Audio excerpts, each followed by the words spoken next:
Cash App Budgeting App Review Usage Experience. This is the Cash App Budgeting App Review Usage Experience, and you'll find the links to the app in the description below. While Cash App is primarily known as a peer-to-peer payment app, it has evolved into a multi-purpose financial tool, including features that can help with budgeting and money management.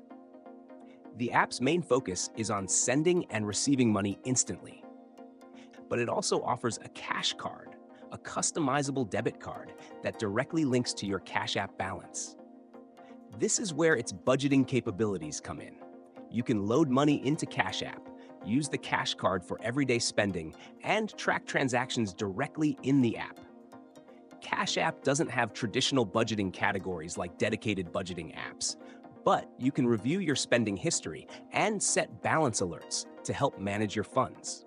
It's especially useful for users who want to separate spending money from their main bank account, essentially treating Cash App like a prepaid budget account. This makes it a solid option for simple envelope-style budgeting, where you transfer a set amount into Cash App each month and limit spending to that balance.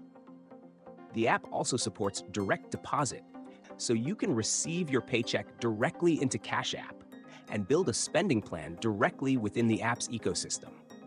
For those interested in savings goals, Cash App recently introduced Savings, a feature that lets you set aside money into specific savings folders right within the app. This is a basic but effective way to budget for short-term goals. While Cash App lacks advanced budgeting tools like expense categorization, bill tracking, or automatic financial insights, it's still a flexible budgeting companion for people who prefer to manage money casually, without complex setups. It's best for young adults, gig workers, or anyone wanting a simple app to manage day-to-day spending alongside payments and savings. If you need a full budgeting suite with reports, forecasting, and deep financial analysis, Cash App won't cover that. But if you want a fast, convenient way to track spending and savings all in one place, it's a practical choice. Check the description for links and more details.